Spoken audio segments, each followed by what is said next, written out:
Everybody, good afternoon all, welcome. It's great to see the place full. We're very excited today because we have a very special guest with us, Neil Harbisson.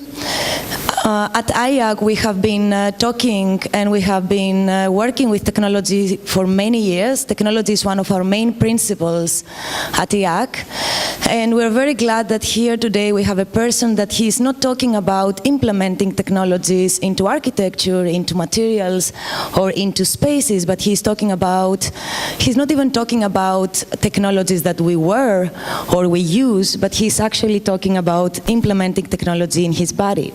And he's also talking about being a technology himself. So how humans can be technology themselves instead of using technology. For the ones that you don't know, Neil is a contemporary artist working and exploring the limits of human perception.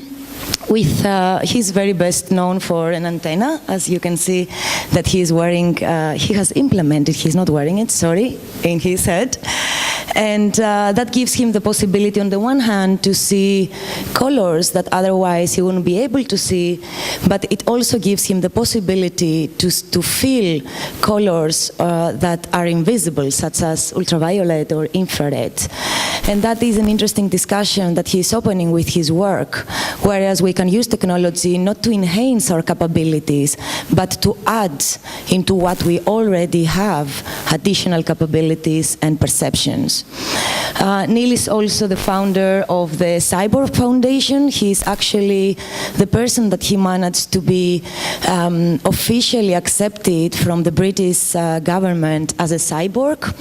And he believes that he is a cyborg. He is something in between human and he is not transhuman. He will explain about this very well. And he has founded the Cyborg Foundation for the reason of really promoting the idea of cybernetics that can be implemented into human bodies in order to be able to enhance or add capabilities. So a lot of his work is focused on the idea of how colors can be perceived by humans, but also how time and perception of time is changing based on this kind of technology. He believes that his mind and his body is connected with cybernetics, and we are here, all of us, today, Neil, to listen a bit what you have been working on, but more than anything, where you think that these ideas and technologies can take us to. So thank you very much for being here with us today, and please help me welcome Neil on stage. Thank you.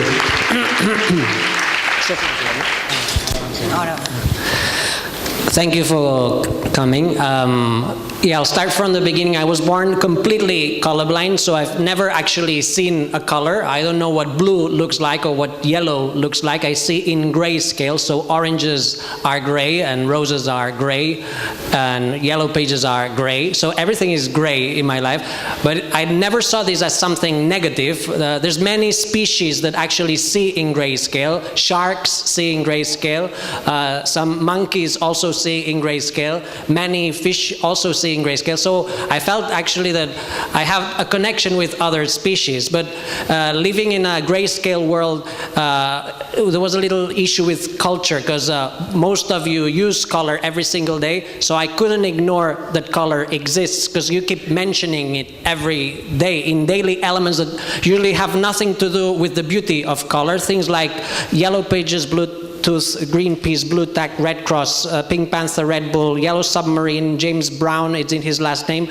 Greenland, this huge country, also has the name of a color. So I kept hearing the names of colors and I couldn't ignore that color exists. Also, when you use color as a code, it can be a bit confusing, hot water and cold water, or maps. This is fine, but if I go to Tokyo, I can get easily lost because some maps only use color codes. Also, when I was learning the colors of flags, I had this situation. So 3 countries share exactly the same flag. Also, if someone would ask me, have you seen a man with ginger hair, blue eyes, and dressed in pink? I would have absolutely no idea, because the only information I get here is that the man has hair, that he has eyes, and that he's not naked, basically. So the reason why I wanted to sense color was not because of the beauty of color, but because color is a social element. There are many advantages of seeing in grayscale. I have better night vision, for example. I can see longer distances because color doesn't interfere with distance. I can memorize shapes more easily because color doesn't distract me from shape. And also photocopies are cheaper in black and white. So this was always an advantage during my life. So I didn't want to change my sight. I didn't want to change my sight of grayscale vision. I wanted to have a sense of color without changing my sight. So that's why I started the project in 2003 with the aim of creating a new organ for the sense of color. I was interested in sound, and I was interested in piano. Piano is a black and white instrument, so I was a pianist, and I liked music because it gave me a completely colorless world. But when I was studying music, I realized that there's many theories relating color and sound. Isaac Newton created a theory centuries ago relating each color of the rainbow to a specific musical note. So there is a relationship between color and sound. Both color and sound are frequencies. Color is a light frequency and sound is an audio frequency. So they're both frequencies. So, but back then in the 1600s, there was no way of detecting the frequency of color. Now we have the technology to detect the frequency of the light. So red, for example, is traveling at 420 millions of waves per second. If we could hear that, we would hear a note between F and F sharp. So in 2003, I created a system with a friend, Adam Montandon, that allowed me to actually hear the frequencies of light. The software allowed me to slow down the frequencies of light until color became audible. So each color would have a specific note. This is how you hear color. If we could hear color, we would hear these frequencies. So now we're hearing from red to orange, which is like going from F to F sharp, and there's 30 microtones. So it took me around 3 years to memorize the notes of each color, and I had to name them. So I had to memorize the name that you give to each color as well. So after 3 years, I was able to distinguish all the visual spectrum through sound frequencies.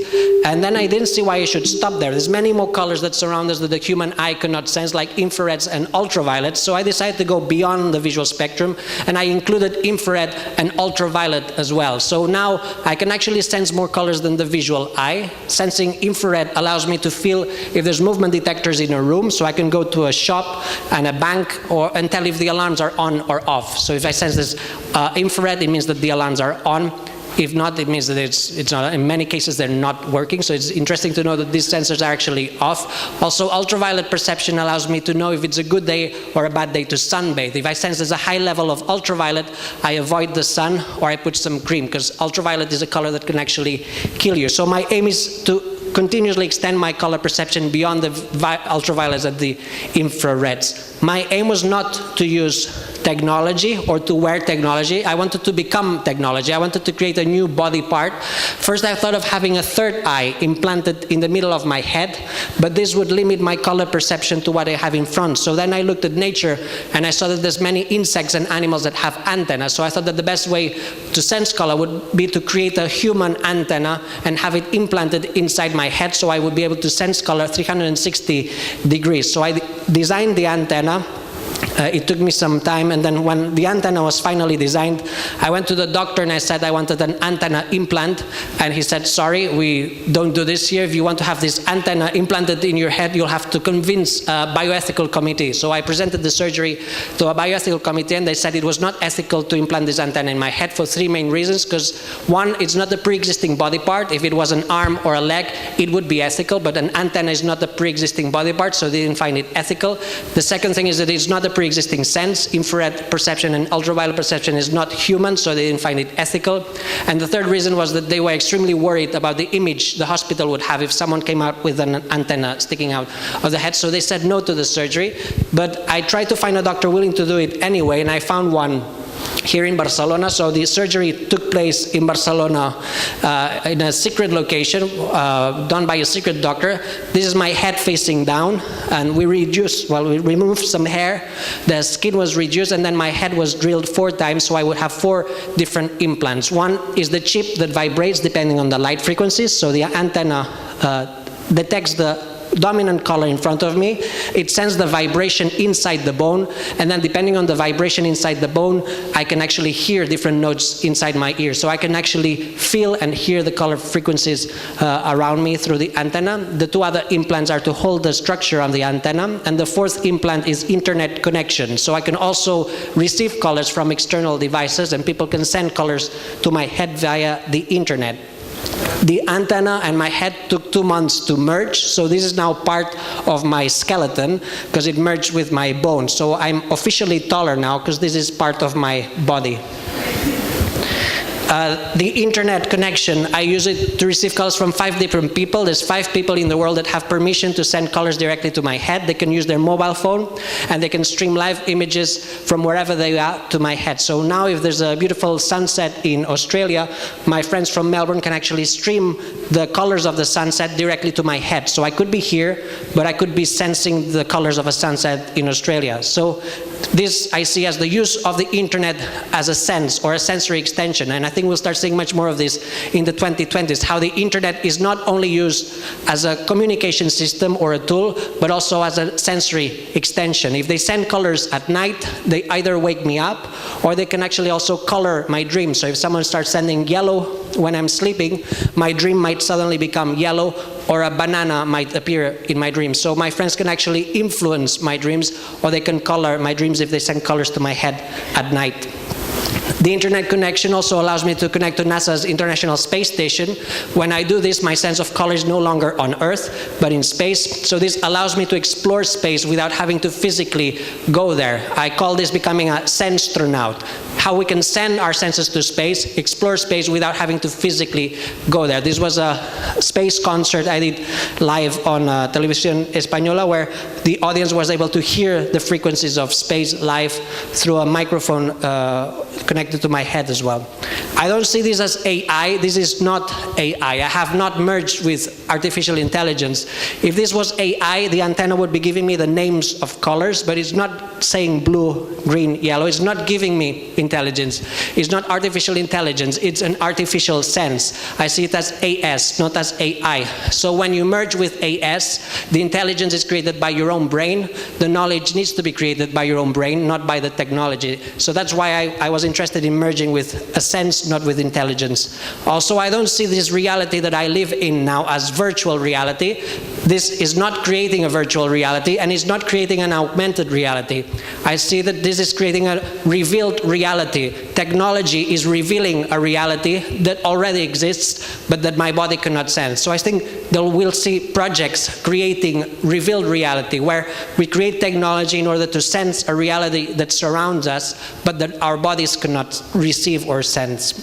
This is an MRI scan of my brain, so this union between the technology and my brain has created a new sense. And also I feel cyborg, which is the union between cybernetics and organism. I feel no difference between the software and my brain anymore, and I feel that this is a body part. So that's what I tried to explain to the UK government in 2004, because they said there was a problem with the picture in my passport. They said that electronic equipment is not allowed on passport photos. I replied saying that this is not a device. I'm not wearing an antenna. I have an antenna. In the same way that I'm not wearing a nose and I'm not wearing an ear, I'm not wearing an antenna. I have an antenna. This is a body part, an extension of my senses, and it should be accepted as part of my official image. They replied saying no, so it became like a small battle with the UK government, trying to convince them that this should be accepted as a body part, not as a wearable or as an electronic equipment. So in the end they said yes, and they allowed me to appear in the passport from 2004 with the first prototype of the antenna. I'm now in conversations with the Swedish government, because all the materials that I used to create the antenna are Swedish. So I'm telling them that I am Swedish, because a part of my body is Swedish. So I think that there should be a 6-point here that says that if you have a Swedish body part, you should also be allowed to apply for Swedish citizenship. They still haven't replied. In Spanish they say, se están haciendo los suecos, because they're not replying. Life has changed to me in many ways. I can now dress in a way that it sounds good, because color creates a vibration that I can hear. I can dress in C major, for example, or in a minor chord. So this is a sad chord. I would dress like this in a funeral, for example. Or I can dress in a way that it sounds like a specific melody. So I design clothes that sounds like melody. So when I look at this tie, I can hear electronic music. So the longer the tie, the longer the melody.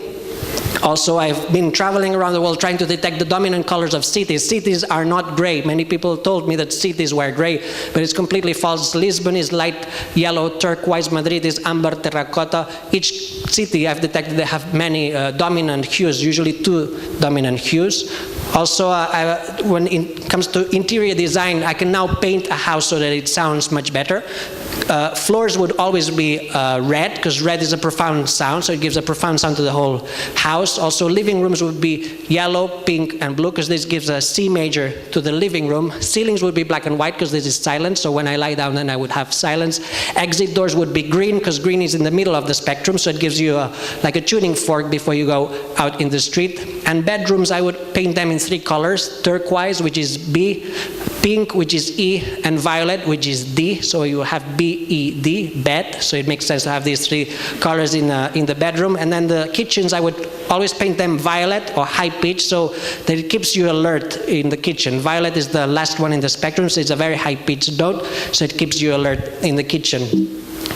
Also, I can now paint what I hear. Not only I hear color, but also music has become color. So I can paint music. This is Mozart, Queen of the Night, from the first note to the last one.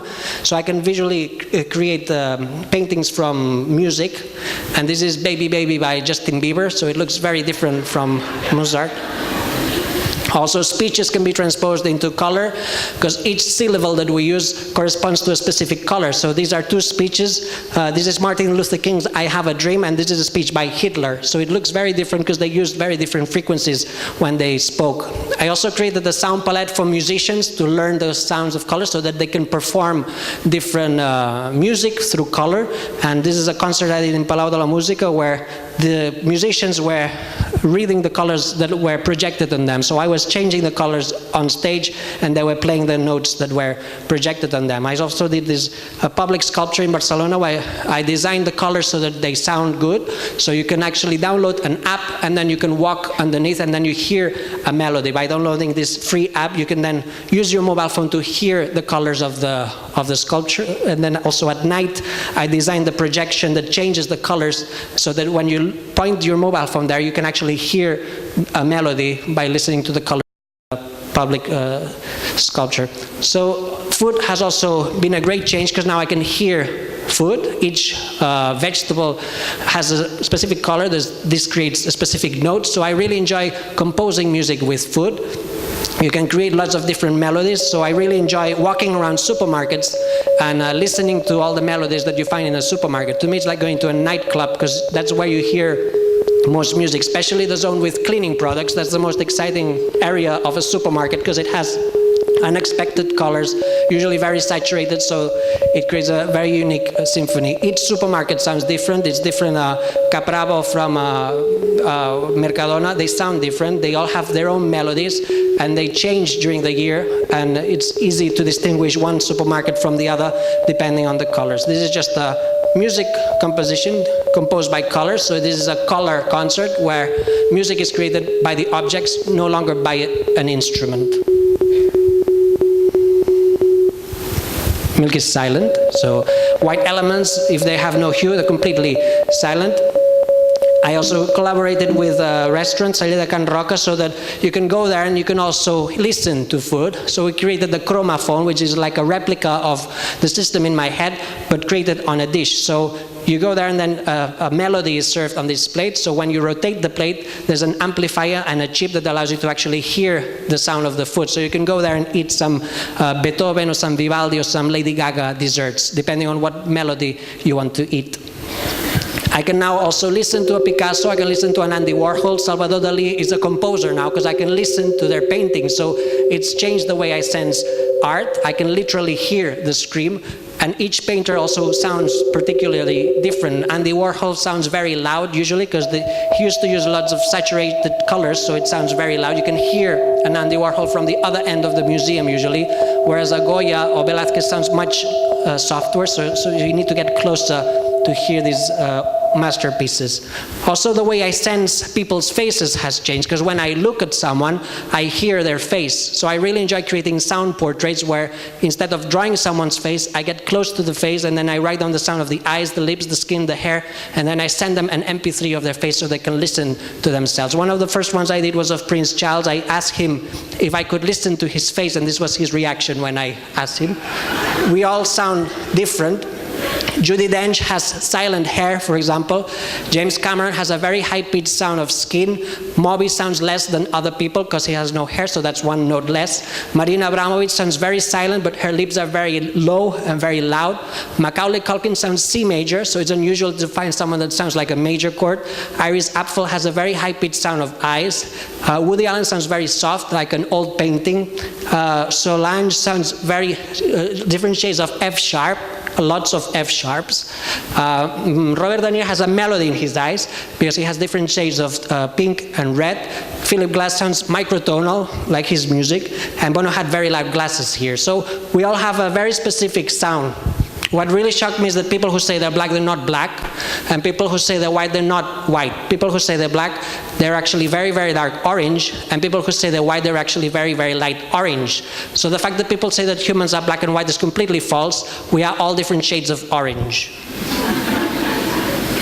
This is an example of the sound of the face.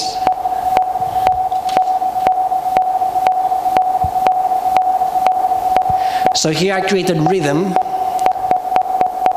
So I can then actually create face concerts where the audience cues, and then I start creating layers of sound from the people's colors. So if the concert sounds bad, it's their fault, because that's where the music is coming from.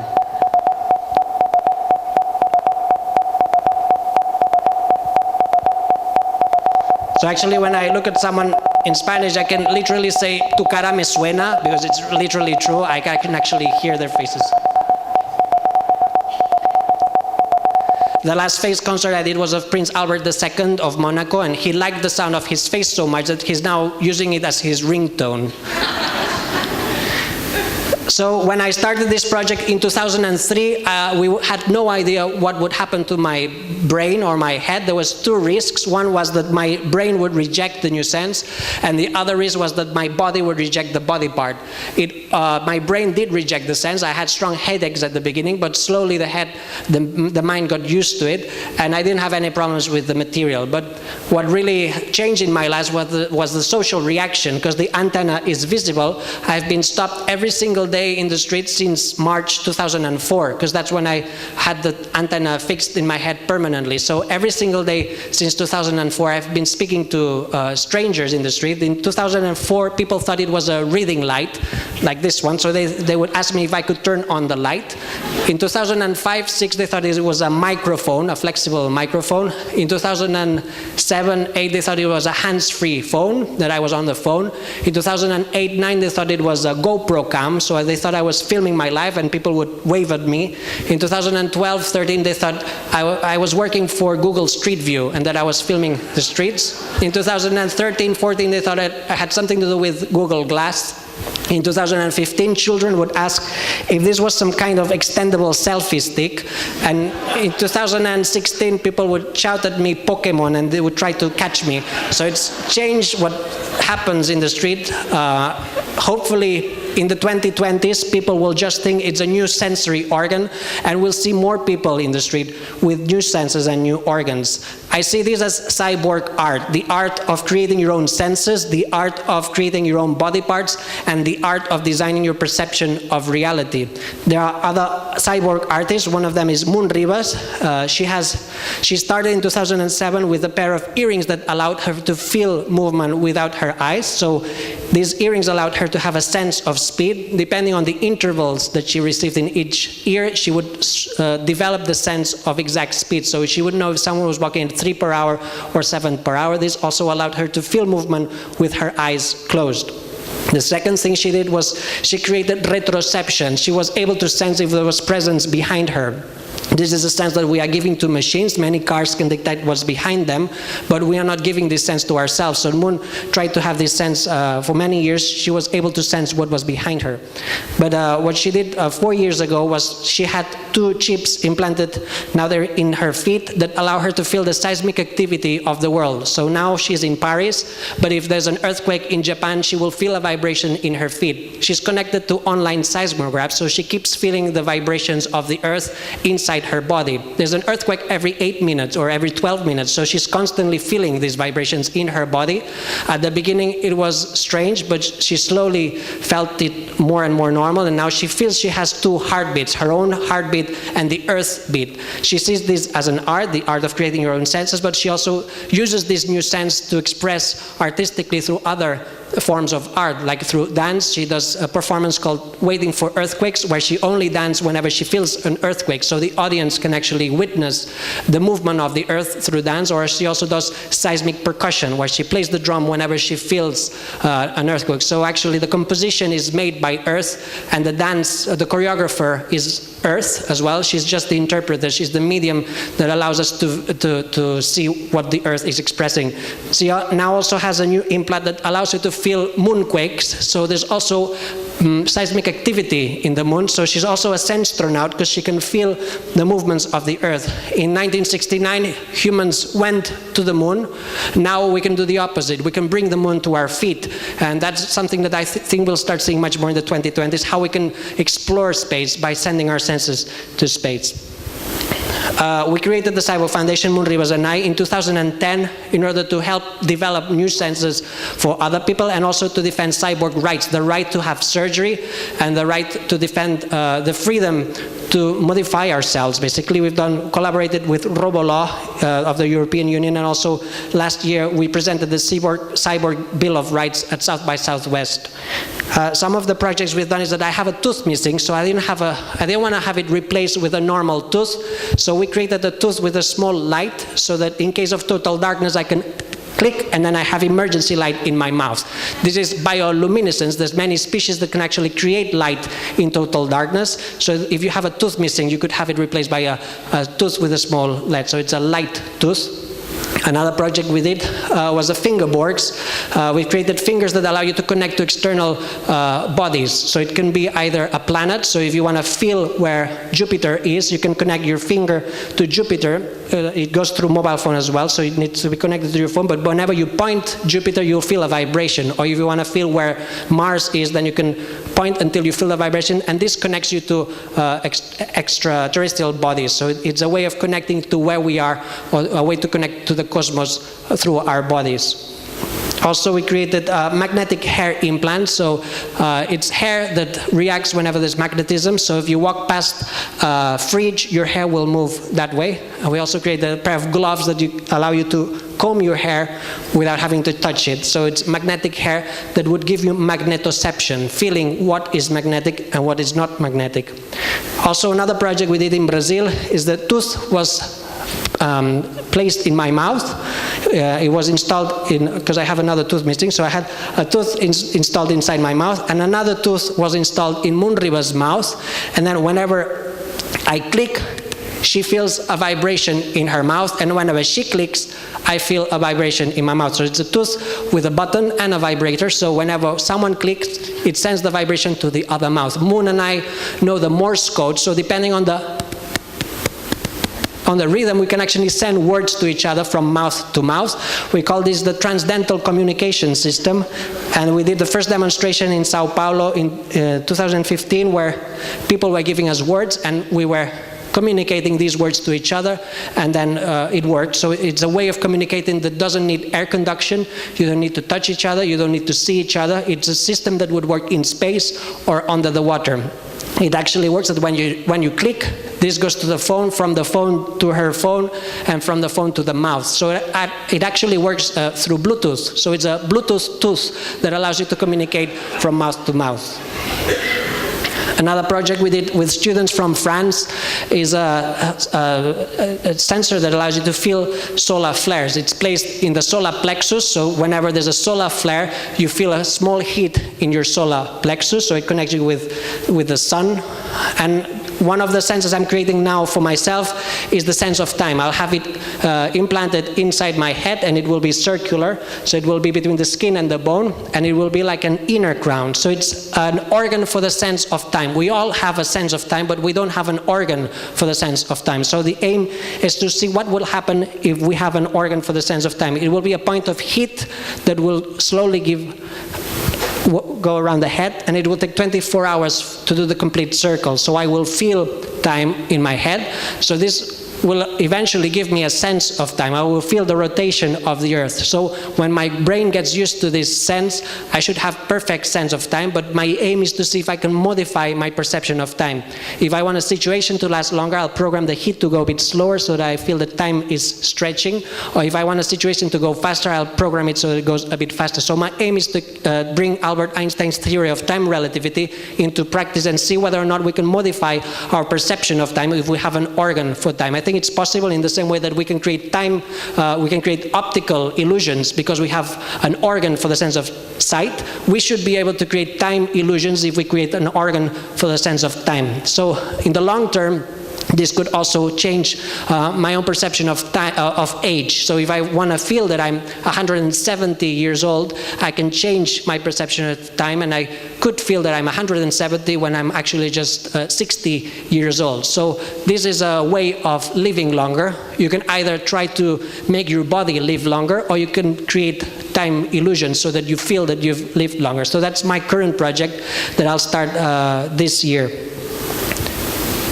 This is another artist. He's from Barcelona. He has an exosense now that allows him to feel the barometric changes in the air. So he can feel atmospheric pressure changes through a sensor in his ears. So if the atmospheric pressure goes up, the vibrations go up. If they go down, they go down. So he can feel the pressure, and this allows him to have a connection with the weather. So he's literally a weatherman. Now he's designing the ear extension, which will be part of his ear. So it will be all compact in his ear. So he'll have two barometric ears. This year we created an association here in Barcelona called the Transspecies Society. It's the latest project of the Cyborg Foundation, where all of you can become members if you want. It's an association where our aim is to create organs in community. And we just opened less than a month ago. We have 200 members now, and the aim is to create new organs and new senses. We also want to give voice to people who identify as trans species.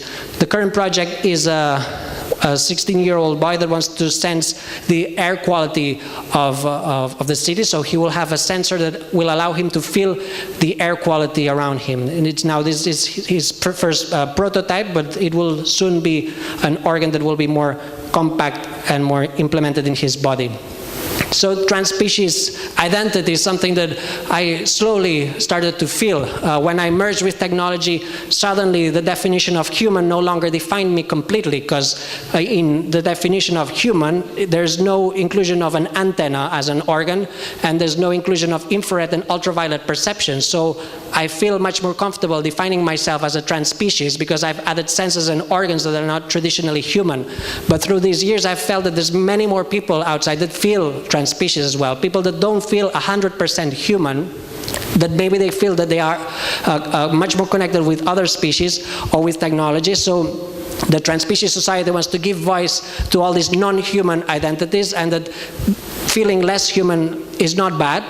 This has been seen as something bad, that if you feel less human is something bad. There's nothing bad in feeling less human, and I think this is something we want to give voice. Also, we feel that if we look at history, we've not been humans all along, so in a way we all are transspecies. Maybe life started as being a bacteria in the ocean, and then we became another species, and then we lived on trees, and now we call ourselves human, but this is just temporary. We are now actually merging with technology, and this will give birth to new species, because you'll be able to decide what senses and organs you want to have as a species, and once this technology becomes biological, and it becomes a genetic modification, and you can add these senses genetically, or add these new organs by 3D printing your own DNA, we will see that people will be born with new senses and new organs. So I think we are witnessing the renaissance of our species because we can now start to have the freedom to design ourselves. I think we should see this as ethical because we have been a species that for thousands of years have been designing the planet. We've been changing the planet in order to survive. I think we should stop doing that. We should start designing ourselves in order to survive. If we all had night vision, all these lights would be off now. All the city of Barcelona would be dark now. We wouldn't be using artificial light in order to see at night. So we wouldn't be creating all this energy in order to see at night if we all had night vision. So the more senses we have, the less we'll have to change the planet and the less impact we'll give to the planet. So I think slowly society will see that designing ourselves is, and that we should all slowly try to change ourselves and not the planet. Thank you very much.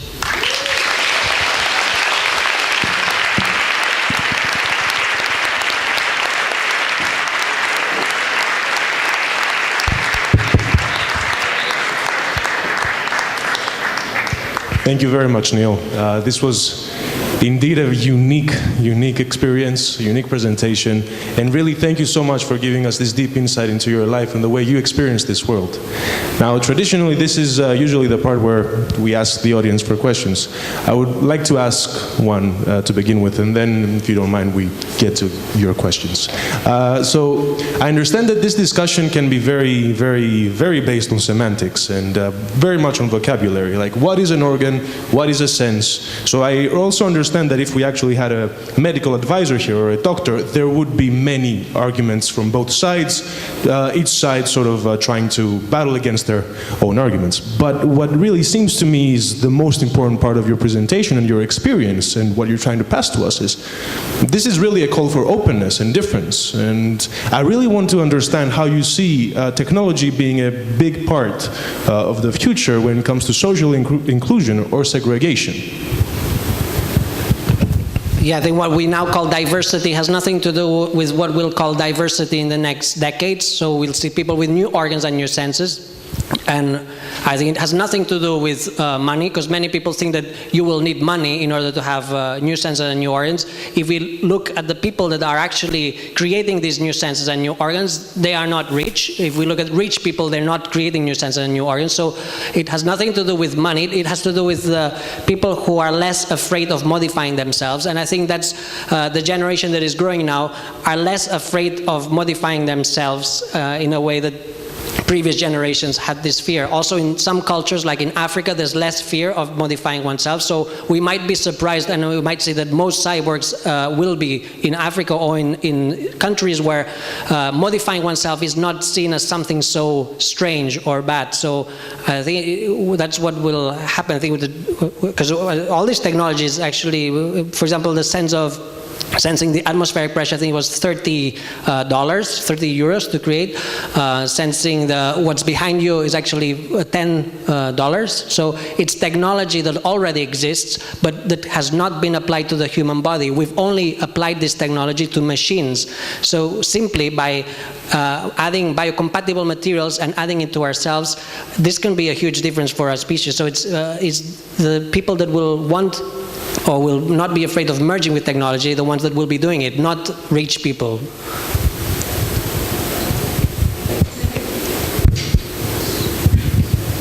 Hello. Okay, thanks for this amazing talk. It's very courageous of you.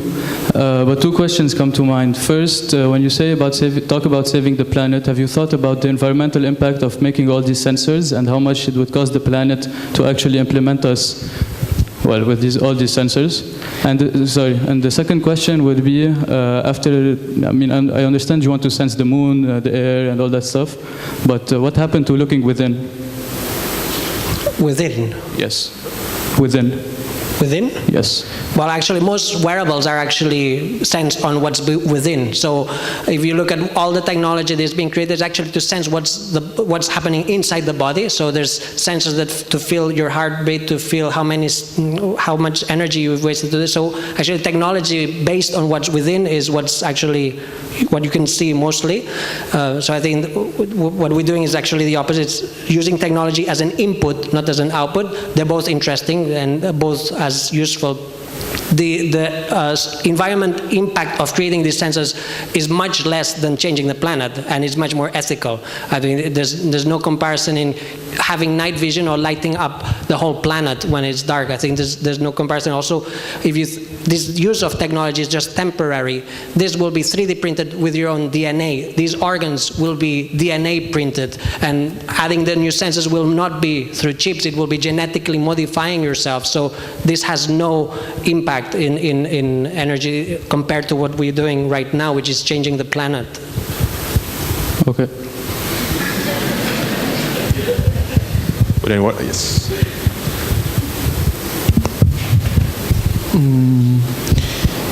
I was feeling amazed by your presentation as well. I had the opportunity to speak to Stellark, which is another cyborg with some surgery done in the body and many other artistic projects in his career.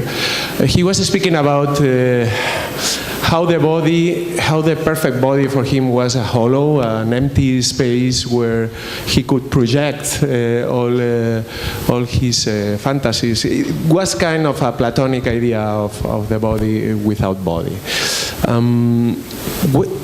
What is the transcendental part of you? It seems that you, for the projects that you're presenting, that you want to blur with the environment, that you want to sense the environment, is that something where the body needs, or you are looking for this dissolution and this blurring with what's around us, this cosmology and this connection to other bodies, to other places, and to feel dissolved in all this matter as a particle? I think the difference is that my aim is not changing the body. My aim is changing the mind. I'm not a body hacker. I'm a mind hacker or a neuro hacker.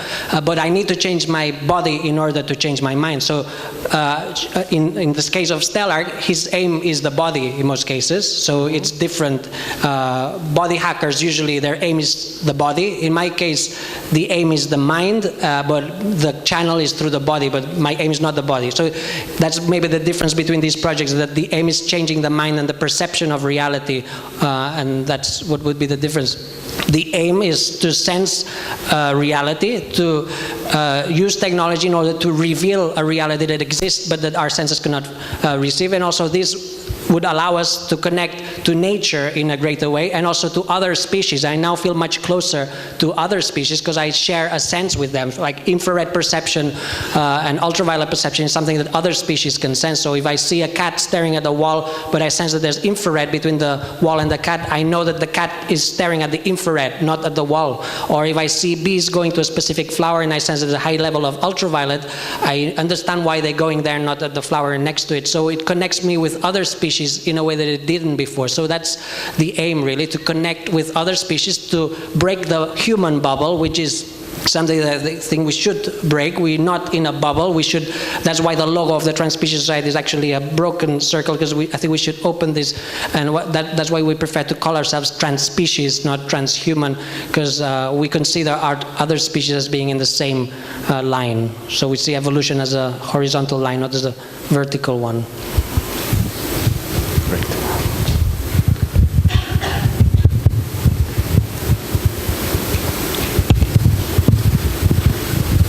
Thank you for your talk. So I wanted to ask, because I see you, I see all of you, but as a technology, I guess I'm interested in the software and wanted to know a few simple things. I mean, so because you've added a digital aspect to your, let's say, meat and bones, do you have a certain resolution at which you see the world? Do you now have issues of compression, of quantization of the world? Do you have modes? So do you, for example, you're showing the paintings, which have several colors at a time, so they just automatically all superimpose on top of each other? Or can you switch modes? Which iteration are you in your current? Well, I had the freedom to decide how I wanted to sense color from zero. So I decided I would sense color as a dominant element. So when I go into a space, or now, I sense the dominant color, and then if I want to sense the specific colors, I get closer. So I wanted to sense color more like a smell, that when you go in a room, you feel the dominant smell, and then you get closer to the objects in order to feel smell. So I was more interested in color more like a smell than a visual element. If I wanted to have it as a visual, I would have added an eye tracker so that it would keep changing depending on where I looked, but I was interested in separating it from sight. Makes sense. And I guess one other thing kind of related to this, but in software, many times now it's easy to get caught up with dependencies. So you might build a system that depends on some kind of API or something. For example, Moon, who is connected to maybe an API that has to do with the seismic activity. What happens when this API is no longer online, or maybe this goes away? Does she replace this? Does this sense die because the dependency dies? What is the thought behind this? Well, some senses will depend on the internet, some others won't. In my case, this doesn't depend on the internet, but receiving them or connecting to space does. So internet is sometimes unstable, so there's moments where this sense does not exist. It's like as if some moments there was no smell or no sound. So yes, there's moments when these senses might not work, but the aim is to have this internet permanently connected. But do you sense when the NASA cam is down, do you miss it? Have you developed relationships with these connections that you didn't have before? Yes, and also a way of seeing your body beyond your body. So it's not that also, like in Moon's case, you can either see that she receives earthquakes from all over the world, or you can see that she is all over the world. So she has a feet in each country, because whenever it vibrates, she feels it. So it's a way of seeing your body extended. And if this is cut, then you suddenly see yourself as being more limited, yes. Thank you. Also, internet senses, there's the risk of being physically hacked, which through all these years, it only happened once, that someone without permission sent colors to my head. So I was physically hacked once, but I actually liked it. So it was an interesting experience, because it was unexpected, but it only happened once. And I guess security can also be bigger or shorter depending on how much security you want. Hello. If I took now your software and put it on my phone, do you think with vibration and everything, do you think I will read the same? Yes, I guess if you have it permanently, like the brain needs to get used to it, and then... No, I mean, if I took your software and put it as an app on my phone, so with the camera I can read colors and everything, with vibrations and everything. Do you think it's different? Different. Yeah. Well, it's less practical. You would have to find a way of having it attached, I guess. But in the end, I guess your brain would see it as normal, yes. So for me, I don't need this. I can do it as an app. You can do it in any way, yes. It depends on each person, but you don't need to have an implant in order to have a sense. It's just that it's much more practical if it's permanently attached, because then you don't have to think about wearing it. So in my case, I was not interested in wearing a sense, because I would have had to think about it every day, like wearing. And then if you design a wearable, then it's designed to put on and off, and I wanted it to be as permanent as my other senses. There's also no off switch. It's always on, in the same way that my eyes are always on, but I can cover my eyes or I can cover the antenna. So it's I wanted it to be as close to a sense and organ as possible. Thank you.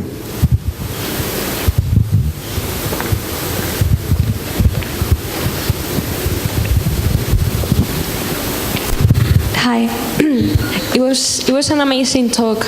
I wanted to ask you about, like, now that it seems that your body and Moon's body is connected to the internet, are you concerned about data being stolen? Like, now that your senses or some part of your body is like exposed, in which, you know, the inputs and the outputs that you receive, would you be, you know, feeling that it's like if you will have an illness, someone can hack you or someone can steal data? How do you feel about it? No, because the technology is an input, so there's no way of I mean, I can be hacked, but people would be able to send colors, or Moon would receive earthquakes. But there's the technology implanted, there's no output, so they could not really find anything in, I guess. Hi. So we have all seen that we as humans tend to use technology also in a harmful way, and I don't know, convert it into weapons or deadly things for war and stuff. Like, what is your position, like in your organization? What are your thoughts on using this technology and this development in the wrong way, in the way that it could be harmful for us humans? Like, ¿me entiendes? That's one of the things of cyborg laws and regulations and robo laws is not how many senses you have, but there should be no regulations on how many senses or organs you have, but maybe there should be regulations on how you use them, in the same way that we have eyes and ears, but there's regulations on how we can use these senses. There should also be regulations on how you can use or not these senses in each country. So governments will soon, I guess, be talking about the regulations of how ethical it is to use a sense in such a way or in such a other way. But I think we should never regulate on how many senses or organs we have. And also in the bad way, I think the military are using it in the opposite way. They're trying to separate the body from the technology as much as possible. Like the drones are a clear example of how separated they want to be from the actual war. So they're doing the opposite. How they don't need, their body doesn't need to go to war anymore. They just send the technology. So they're doing it the opposite. They're doing the opposite thing.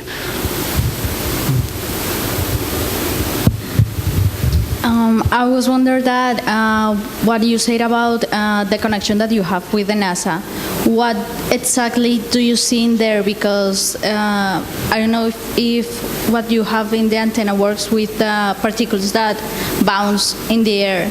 So I don't know, in the space there is no air. So how do you see the things that are in the space? So how does that work? SETI and NASA have lots of sensors in space that you are able to connect via the internet. So this data can actually be connected directly to my head. So I sense many ultraviolets that I never sense here. So it's a wider range of colors that actually don't go through the atmosphere. So it allows me to perceive many more colors than I do here. Like space is much more colorful than Earth. There's thousands and thousands of colors that are invisible, but the sensors can actually feel and that I can actually hear through the vibrations. So space is not dark, it's actually extremely colorful.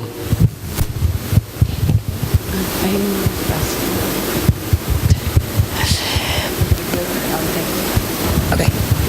Thank you, Neil, for the presentation. It rather seems that the biological evolution of human is becoming hacked, and it is an option to hack it. No, like, of course, it's already happening in medicine, especially if you're sick and you need a transplant of a heart or something. But at the moment that each one of us would be able, with a do-it-yourself machine and with open source design, to start hacking the biological evolution of our bodies, which danger do you see as a kind of a more, let's say, as a bigger one in relation to not our existence in terms of philosophical question, but rather than our interaction and our coexistence with humans and other species?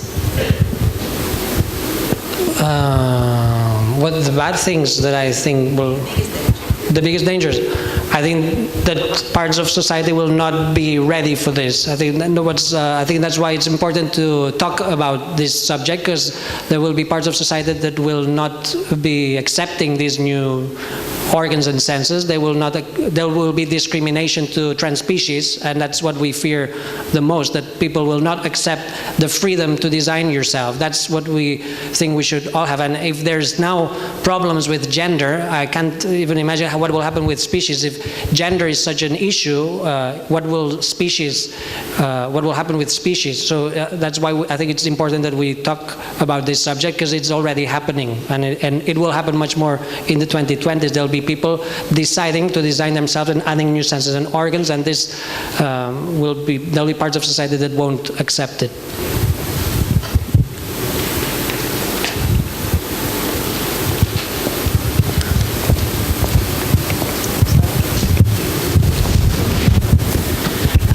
Just out of curiosity, on average, how long does it take for a brain to get used to a new sense? Like you were mentioning headaches or, not impacting on your daily life and actually stopping to hear that only sense.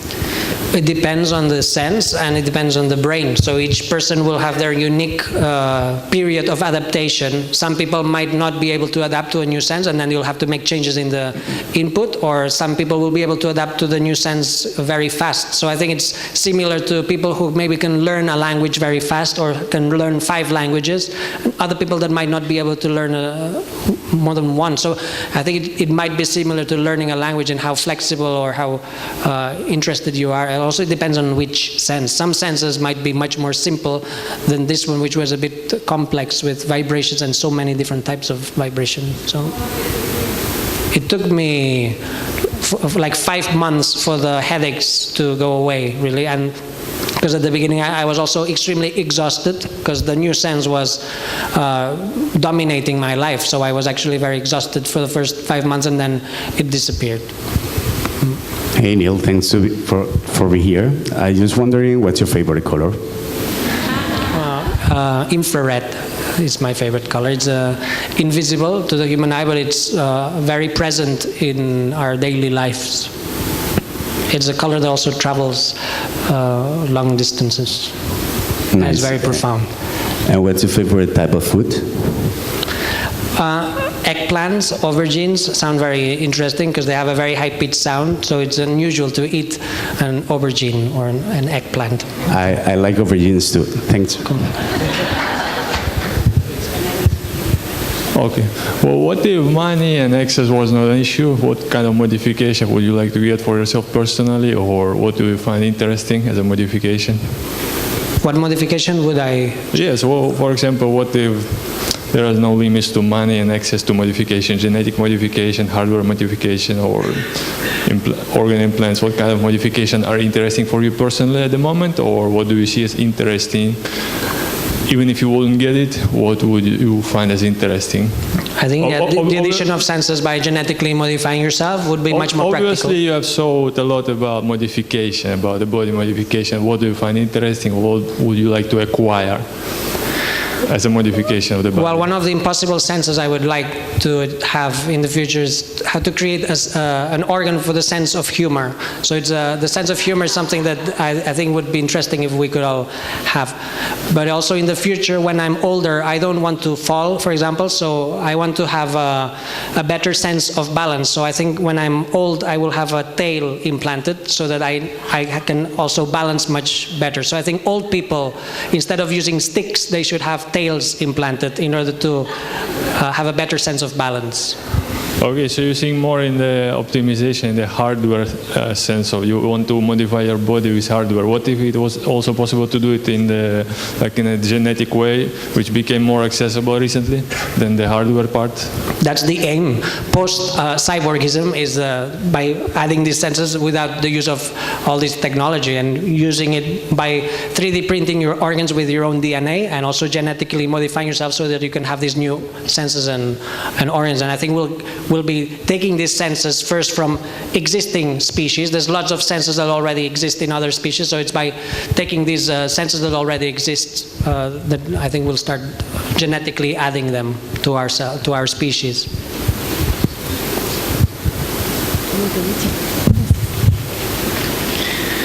Hi, how are you? It was really interesting. So first of all, thank you. I wanted to ask you, what do you think that would be the point when we will stop?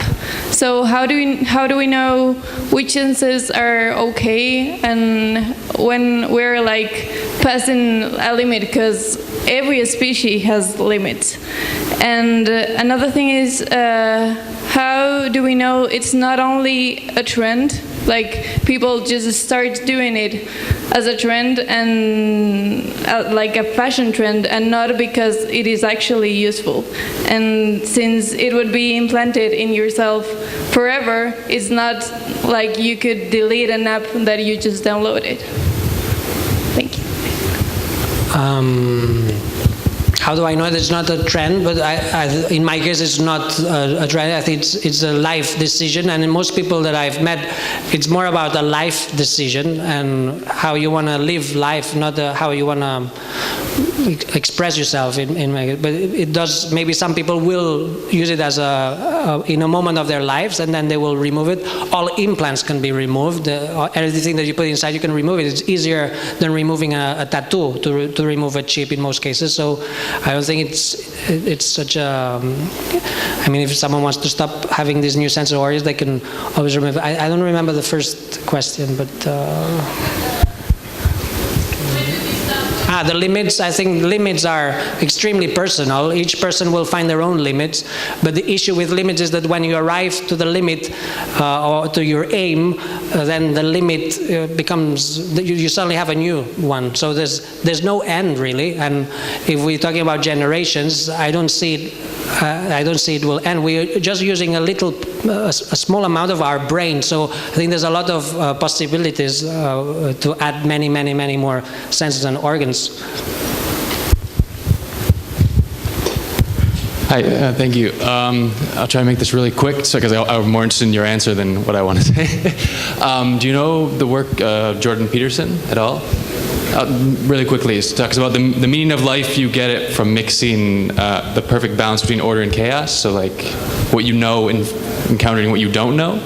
And as automation of like all tasks is going to start removing meaning from life as jobs will disappear, do you think these new senses can help give people new exploration into the unknown and new meaning? Because I see your project, I see tons of cool projects that you did, and it seems like your mission gives you a lot of excitement and meaning.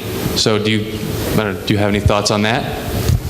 Yeah, I guess the more we can sense, the more we can extend our knowledge or our thoughts. So I think there will be huge changes in the way we perceive reality and also perceive ourselves, and the meaning of life will change the more senses we have.